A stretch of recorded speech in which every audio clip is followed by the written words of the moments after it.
Como estão todos e todas? Espero que tranquilos, tranquilas, muito bem nessa caminhada.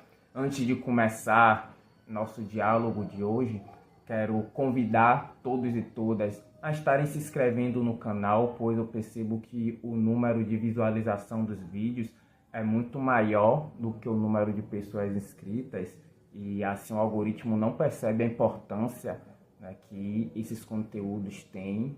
Se vocês assistem é porque vocês veem essa importância. Também convidá-los e convidá-las a estarem curtindo, porque não tem nenhum número de curtidas nos vídeos e de nada adianta vocês assistirem e não mostrarem interação com o vídeo, não curtirem, não compartilharem, não comentar, né? Tudo isso faz o vídeo ficar simplesmente solto, não chegar a pessoas novas, não chegar a essa discussão na sociedade, mesmo que sejam de pessoas que vão discordar do conteúdo, mas esse é o debate, não é para concordar ou discordar da minha fala, mas é para se ter um pensamento e a partir desse pensamento chocar com o pensamento que a gente já tem e a partir disso se gera o conhecimento.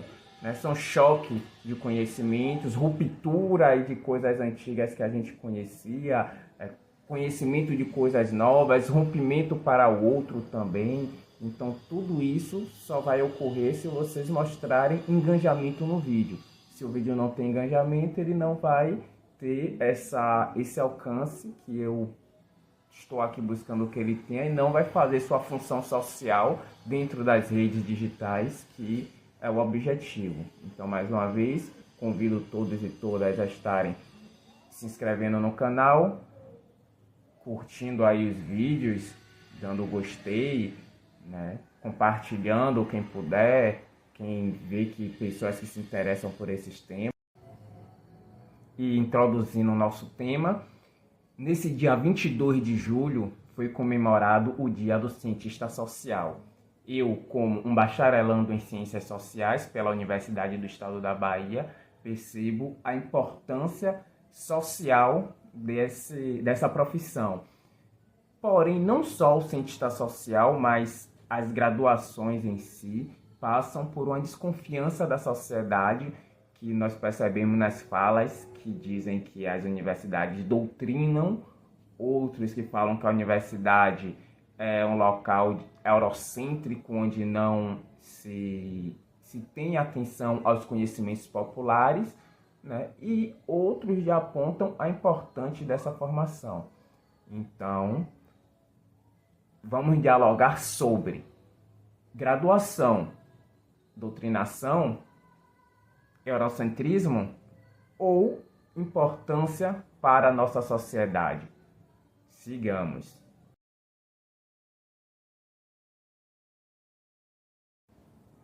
Como já é de costume em alguns vídeos meus, eu costumo falar do tema que eu abordo de trás para frente, ou seja, nesse que eu faço a pergunta se a universidade, se a graduação é para doutrinar, é um local eurocentrado ou é um local de importância, eu vou iniciar pela importância para depois chegar às duas questões anteriores.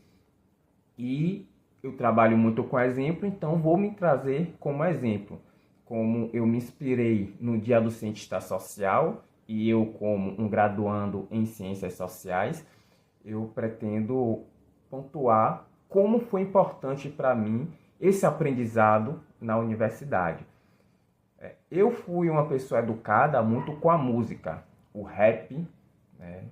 O rap, eu costumo falar aqueles rap, que hoje chamam de boom bap, né? Quando eu curtia, não tinha essa nomenclatura, trap, boom bap, nada disso. Era rap, e o rap, ele trazia em suas letras, não tinha essas letras, essas pessoas hoje especializadas em cantar mais ostentação. O rap, pelo menos que eu tive conhecimento, sempre foi um rap de falar das realidades da periferia. Então eu escutei muito Sabotagem, RZO, próprio Racionais, apesar que eu acredito que a gente tem que quebrar um pouco esse mito em cima dos Racionais, porque tem muita qualidade positiva, mas também tem seus problemas e muitas vezes o pessoal traz como se Racionais fosse o rap brasileiro, o hip hop, só existisse o Racionais e não. Inclusive, apesar dos Racionais serem os maiores, porque foi quem alcançou mais fama, quem realmente deu essa visibilidade, mas a questão de ser melhor já é uma outra discussão.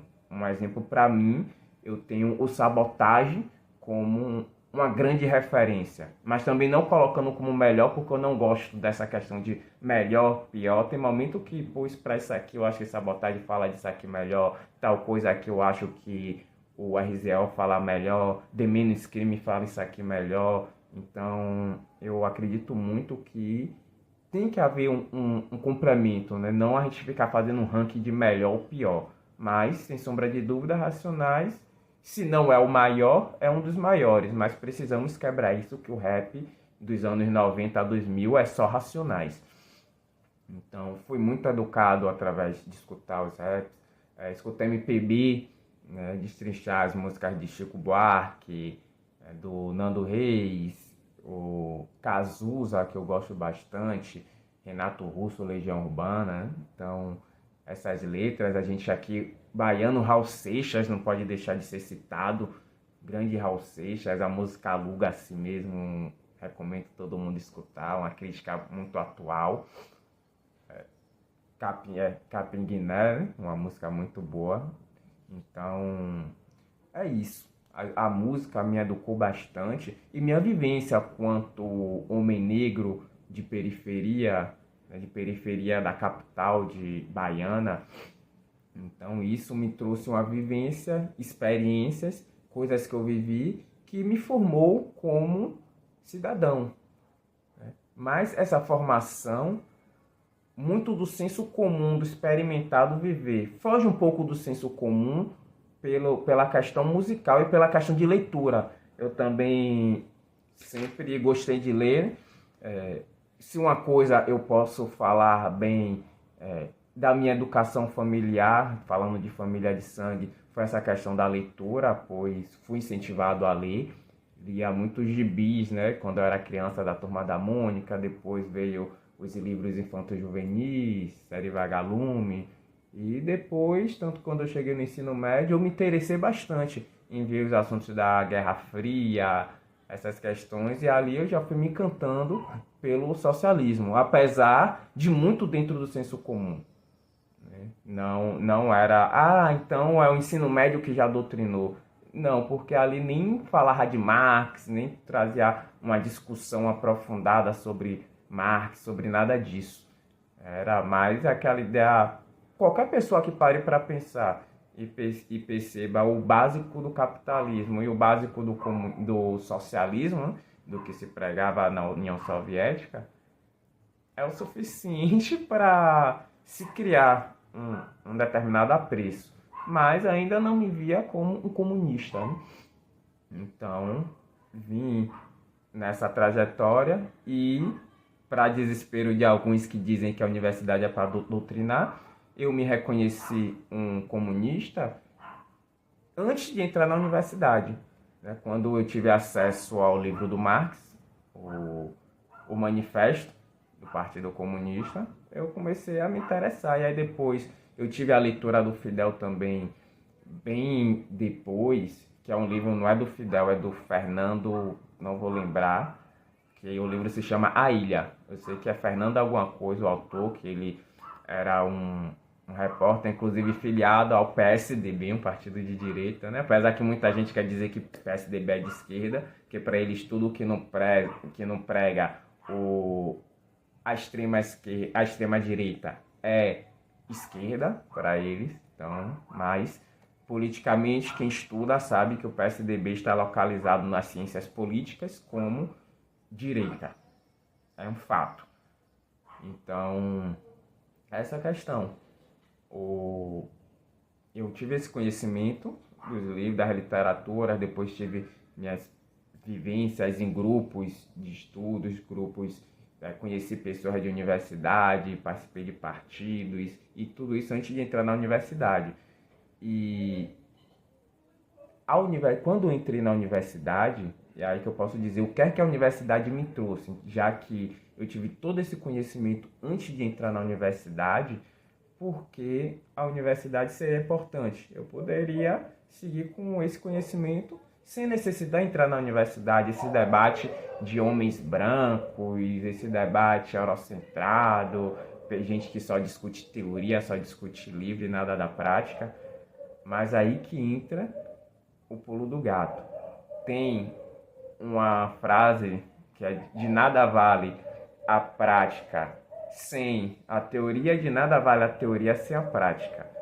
Ou seja, eu tinha uma determinada prática, eu tinha uma determinada teoria de uma construção de conhecimento, mas muito faltada ainda entre o senso comum e a ciência. Eu não tinha ainda pulado para a parte do conhecimento científico, ficava mais entre o conhecimento do senso comum e filosófico, né? Filosofar sobre aquilo que chegava e o senso comum. E o que é que o conhecimento científico que a universidade me deu faz diferente hoje para utilizar esse conhecimento do dia a dia que eu tive? O conhecimento científico, ele tem métodos, e é justamente aí que está a diferença. As ciências sociais, um exemplo, um dos métodos é observação, teste. Apesar que esse teste, ele no mundo das ciências sociais não tem como você separar um fator, um fenômeno, para testar ele separando em sociedade. O teste é a observação de repetição daquele fenômeno.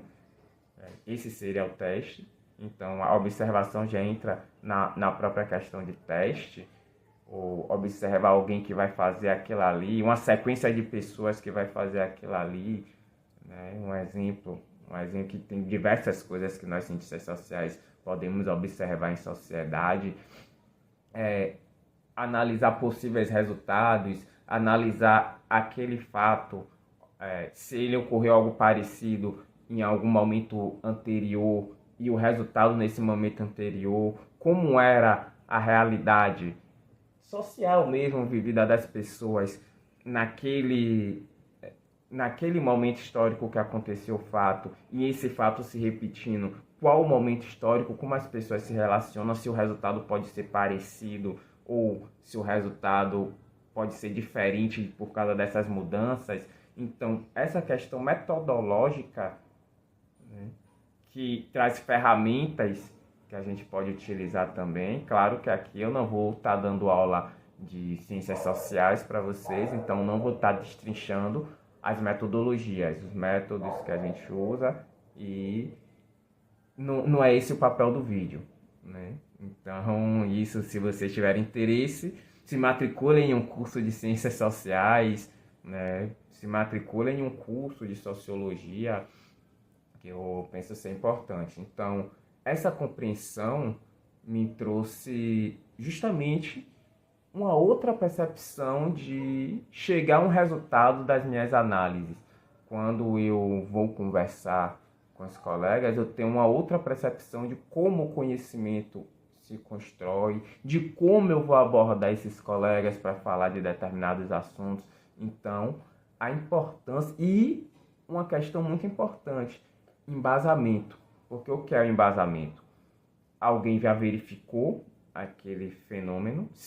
Pode ser duas coisas. Ou eu sou pesquisador, eu pesquiso e vou dar o resultado. Um exemplo que eu posso falar é da minha iniciação científica, que eu pesquisei currículos de cursos na universidade. A partir de olhar esses currículos, tive meus métodos de avaliar e eu cheguei a uma determinada conclusão e apontei o resultado. Então, eu fui um pesquisador e eu apontei o resultado. Diferente seria o do senso comum, eu pegar aquele ementa dos cursos, o que aqueles cursos trabalham como teoria, e falar coisas da minha cabeça, não procurar ler aqueles autores, nem introdução, nem nada, não procurar ter um conhecimento maior de qual o objetivo daquele curso, Só pegar a voz da minha cabeça e falar.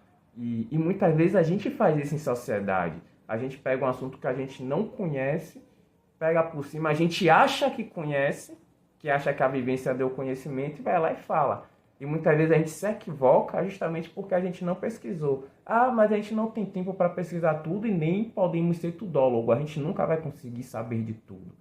Então, quando a gente não pode pesquisar uma coisa para conhecer, o que é que a gente faz? A gente vai às informações das pessoas que pesquisaram. É isso que a universidade nos mostra. Olha, você pode pesquisar, ou se não é sua área de pesquisa, você pode procurar fontes. Fontes são outras pessoas que já pesquisaram aquilo. Um exemplo que eu posso falar é questão biológica. Eu, como cientista social, eu não sou uma pessoa que estudo as questões biológicas. Porém, eu conheço pessoas que estudam, autores, obras, livros de pessoas que estudam isso. E a partir disso, eu querendo alguma informação, eu vou buscar nessa fonte, com essas pessoas que estudaram, né? Isso, com essas pessoas que compreenderam isso, que fizeram a pesquisa sobre isso. Então, isso mudou minha forma de ver o mundo, mudou minha forma de interagir comigo mesmo e com as pessoas que me circulam, mudou minha relação de observar as coisas, os fenômenos. Hoje mesmo, eu costumo... Uma coisa que eu aprendi, inclusive, através do estudo da graduação, que é...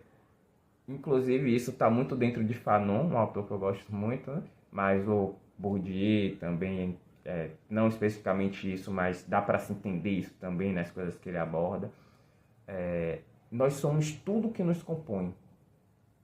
O que eu quero dizer sobre isso? Eu não sou um estudante de ciências sociais e quando eu saio da universidade, eu sou um filho, um exemplo. Então, eu vou analisar as coisas, a minha relação com meu pai e minha mãe, esquecendo o que eu aprendi como cientista social, o que eu sou como cientista social, porque o que eu aprendi é o que eu sou, a gente é o que a gente sabe, a gente fala como a gente pensa e a gente é como a gente fala, como a gente pensa, que reflete no que a gente age. Não estou falando, claro, que tem gente que mente, que é um tipo de pessoa, mas na fala ela mente. Mas a própria mentira da fala, que ela sabe que está mentindo, está mostrando quem ela é. Ela é uma pessoa falsa. E ela sabe disso. Ela não transmite para o outro. Para o outro ela quer disfarçar. Mas ela sabe que ela é falsa. Então, nessa perspectiva, até do que é a falsidade, você mentir sobre determinada situação para alcançar determinada situação, você está sendo falso ali ou você, na verdade, está sendo verdadeiro com quem você é, com a sua postura? É uma discussão filosófica aí, que não é nesse vídeo que eu vou destrinchar, mas para vocês perceberem que as coisas dentro das ciências do pensamento filosófico, filosofia não é ciência, a filosofia é o pai e a mãe de todas as ciências, mas não é considerada ciência, mas é importante pelo fato de ser a arte do pensar, né, o estudo da arte do pensar. Então, a filosofia, ele traz muito essa perspectiva, as ciências sociais. Então, eu ajo como um filho cientista social. Eu não ajo simplesmente, eu sou um cientista social na universidade, sou um filho dentro da casa com meus pais, sou um trabalhador de determinada área onde eu estiver. Não, eu sou tudo que me compõe. E até minha relação religiosa, minha relação de cientista social interfere. Porque, um exemplo, eu sou uma pessoa, se eu, na ciência, eu aprendi o olhar crítico, eu vou utilizar também esse olhar crítico na minha religiosidade. E aí, muitas vezes, que entra a ideia da doutrinação. Porque, em sociedade, muitas vezes, em alguns grupos, a gente aprende a dizer só sim ou não. E, para determinadas coisas, o não também não é permitido. Então, é dizer sim o tempo todo. Tem doutrinas religiosas que simplesmente é assim porque aí acabou. Você não tem o direito de querer entender o porquê, entender o fundamento daquilo, entender se você realmente quer fazer aquilo. Se entender quanto praticante da religiosidade, mas que não quer fazer aquela determinada situação porque compreendeu que aquilo não tem uma lógica para seu pensamento, você não encontra uma necessidade, uma lógica de fazer aquilo. Então, isso é um pensamento crítico, e é isso que a universidade traz, que a graduação traz, esse pensamento crítico. Mesmo que você acabe se formando e seguindo para outra área, esse pensamento crítico, ele se mantém. E é isso que é o forte de eu pensar ser necessário estar a graduação. A graduação tem essa necessidade social, né? Na verdade, a sociedade tem essa necessidade de ter seus jovens na graduação. E aí eu aponto na graduação pública, porque, mais uma vez, trazendo experiências particulares, eu já estudei numa instituição privada e estudo hoje, estou me graduando na instituição pública. E essa organização privada, ela pregava o aprendizado de mercado.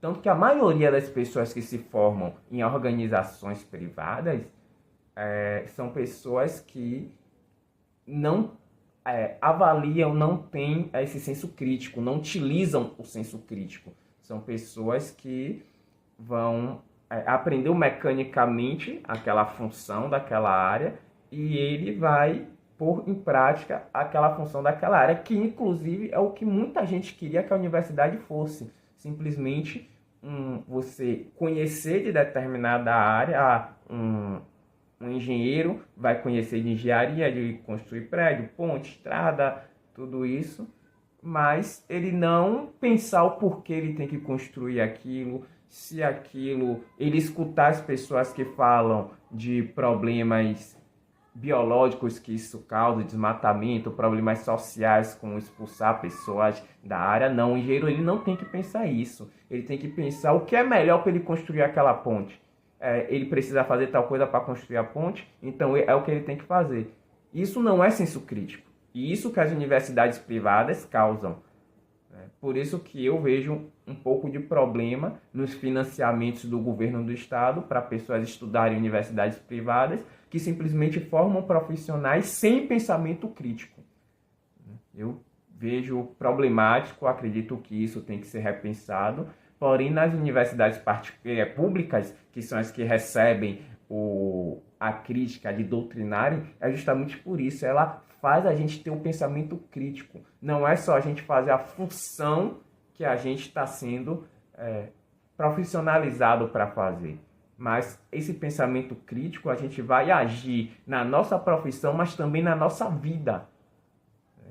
Percebam como, mesmo iniciando com a questão da necessidade social das pessoas estarem na graduação, se a graduação é importante, eu já estou pontuando, falando já sobre a doutrinação, o que eles dizem que é doutrinação. Eles não querem pensamento crítico. A religião mesmo, e eu falo abertamente, a religião evangélica, não todas as pessoas que seguem, é claro, mas se eu trago uma verdade única, que eu tenho um Deus, e eu não posso contestar esse Deus, e eu não posso contestar a forma que dizem que esse Deus quer ser reverenciado. Eu simplesmente reverencio da forma que me ensinam e acredito que ele é como me ensinam. E é isso que a direita quer. Ela não quer que você faça crítica. Não, vem cá, será que é isso mesmo? Vamos entender essa questão de Deus. Vamos falando aqui, inclusive, como religioso, não sou ateu, sou candomblessista. Né? E, inclusive, a própria ideia de como o candomblé age, também eu devo criticar. Porque é muito bonito eu criticar os outros e não fazer a crítica da minha própria fé. Mas aí entra essa questão. A crítica, no senso comum, é falar mal. Criticar não é falar mal, é analisar. Você vai analisar trazendo aspectos positivos e aspectos que você compreende como negativo. E aí você escuta outras pessoas para você compreender se aquilo realmente é negativo ou se você que estava com a mal interpretação, entender os símbolos que estão ali imbricados. Então, Perceba como a ideia de doutrinação é justamente porque não querem que o jovem seja educado a pensar, a, a dizer não. Não, não acredito dessa forma, eu acredito que é diferente. Vou pesquisar para ver se realmente é dessa forma, para ver se não é de outra forma. E eles não aceitam isso. Por isso que a acusação, que a graduação doutrina. E eu já apontei, né, a importância da graduação, que eu penso sim que é importante, sempre me posiciono, eu penso sim que é importante. E já mostrei que a ideia de doutrinação, ela é falsa, ela é utilizada justamente para que a gente não execute a arte do pensar, a arte do analisar, de fazer a crítica, do pesquisar. E é importante a gente fazer isso. Inclusive, eu sempre falo nos meus vídeos. Não é para vocês acreditarem no que eu estou falando, tomarem como verdade absoluta. Vão pesquisar as coisas para fazer a crítica. Para criticar sobre aquilo que eu estou trazendo. E qualquer outro autor clássico ou qualquer outra pessoa que esteja no YouTube falando sobre essas questões. Então, façam a crítica. Não aceitem nada como verdade absoluta. E para finalizar, quero falar sobre a questão do eurocentrismo da graduação, que realmente existe. A graduação é um local de uma educação bastante eurocentrada, mas que dentro dessa própria organização está havendo rupturas. Se a gente for pesquisar, desde o início, aqui no Brasil mesmo, dessa importância que se dá à graduação, os poucos negros que conseguiram entrar nela mostraram a importância de se ter esse conhecimento, porque sem esses negros e negras, sem essas mulheres, né, que adentraram, sem as pessoas LGBT+, que entraram e formarem uma teoria forjada em uma pesquisa, em uma crítica, em uma fortificação e em uma resposta, muitas coisas que a gente mostra hoje para essas pessoas do senso comum, para desmistificar o senso comum, ela não existiria. Como eu já falei aqui, que eu gosto muito do Fanon, e o Fanon ele diz que a colonização é uma ferida aberta que não cicatriza e que às vezes ela sangra. O que é que ele quis dizer com isso? O que aconteceu com o nosso povo quando os europeus esmagaram, dominaram, né, fizeram toda a atrocidade com nossos ancestrais indígenas aqui das Américas e africanos de África, sem esquecer que eles também fizeram com os asiáticos, e eu fui até redundante com africanos de África, mas na verdade os europeus fizeram isso em todo o globo. Não existe mais volta. Não há como você...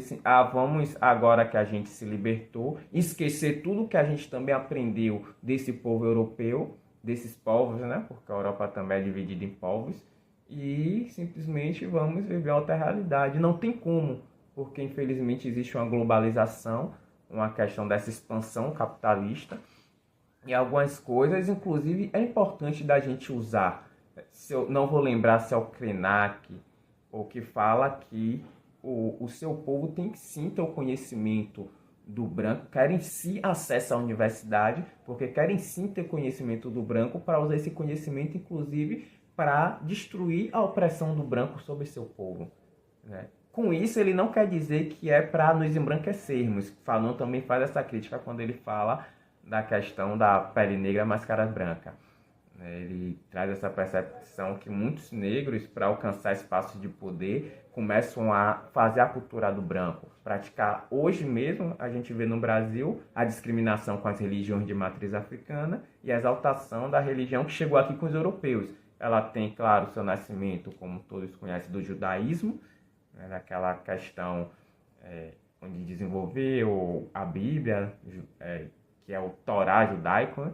Depois...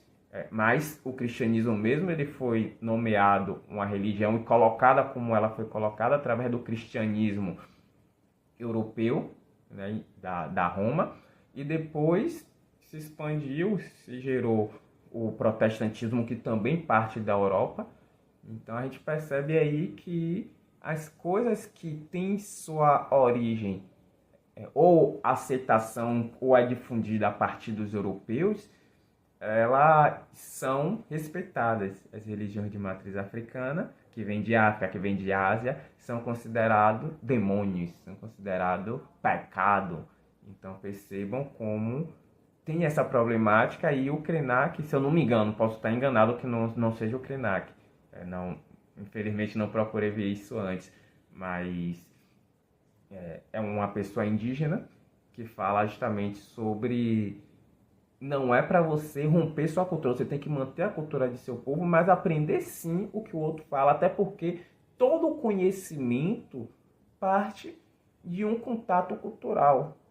Um exemplo, uma sociedade ribeirinha, ela tende a ter conhecimento de como conviver com o mar, com o lago, né? Ter essa interação de pesca, conhecer muito sobre pesca. Então, um outro grupo que seja de lugar desértico, ele tende a ter uma outra forma de conhecimento. E quando esses grupos se chocavam, já aconteciam as guerras étnicas, antes da expansão do capitalismo e tudo isso que a gente conhece, em todo o globo, inclusive na Europa também. Mas, ao mesmo tempo, às vezes acontecia a guerra, às vezes não acontecia a guerra, acontecia uma troca, uma interação, uma troca comercial, e muitas vezes acontecia também as duas coisas, né? Uma coisa não impede a outra. Então, perceba como todo o desenvolvimento de grupos vem a partir do choque de cultura. Infelizmente, a gente tem essa questão de dominar o outro, né? Que não é uma questão de natureza biológica, é uma questão também que foi desenvolvida socialmente. Podemos fazer um vídeo só sobre isso, mas tem diversos autores aí que vocês podem procurar que já falam sobre isso, a antropologia fala muito sobre isso, e que vocês podem estar observando, que é justamente como se deu o desenvolvimento. Inclusive, a Europa se desenvolveu muito com conhecimentos que eles adquiriram dos povos que eles tiveram contato. O desenvolvimento da Europa se veio muito devido a eles estarem ali no enclave entre Ásia e África e irem absorvendo os conhecimentos. Quando a gente estuda o desenvolvimento do feudalismo para até se chegar ao capitalismo, quais são os locais que se desenvolvem bastante? A região ali da Itália, a Veneza, né? Porque é justamente aquela região que faz o contato Europa, Ásia, África. E todo esse desenvolvimento também a gente aqui no Brasil a gente pode falar muito dessa questão dos malês, né? Que eram negros islamizados, que inclusive foram bastante importantes, porque quando não os europeus que chegavam aqui, os portugueses, eram analfabetos, e quem geralmente fazia a leitura de documentos, as transmissões das questões escritas, eram esses negros malês, os negros, os africanos islamizados, que os árabes, quando com esse contato com os africanos e com a islamização, a questão dos árabes era a difusão dessa cultura da leitura e da escrita, assim também como os islâmicos como um todo passaram a ter essa busca pelo conhecimento, pela leitura e pela escrita. Então, percebemos aí, né, essa questão. Então, quando o português chega aqui, muita coisa que o português traz como dominação e traz como dele, ele desenvolveu através do aprendizado com povos africanos e asiáticos.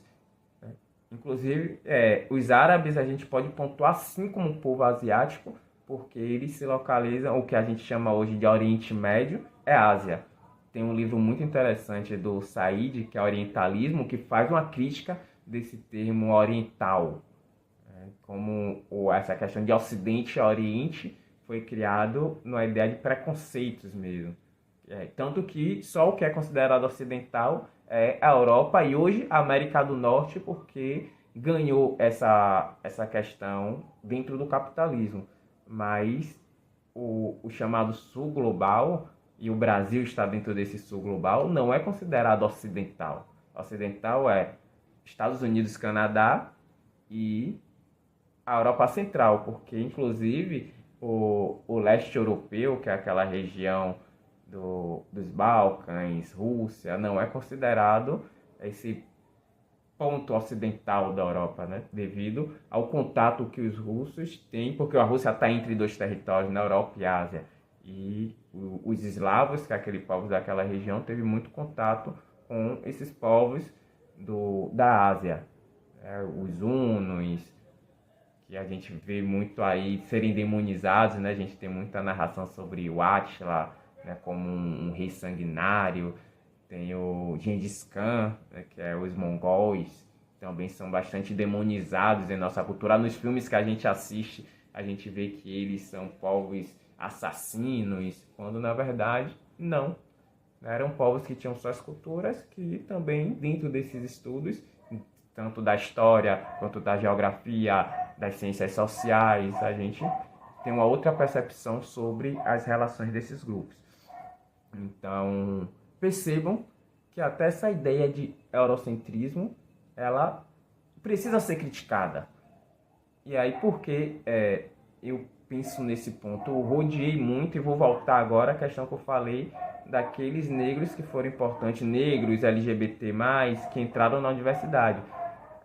A Lélia Gonzalez, hoje se a gente fala da Lélia Gonzalez, da Sueli Carneiro, da Beatriz Nascimento, foi porque elas, mulheres negras, entraram na universidade e puderam discutir, trazer essa percepção e utilizar dos métodos científicos que os brancos utilizavam, que inclusive eles aprenderam com asiáticos e africanos, ou seja, eles aprendem, se apropriam e traz para a gente como deles.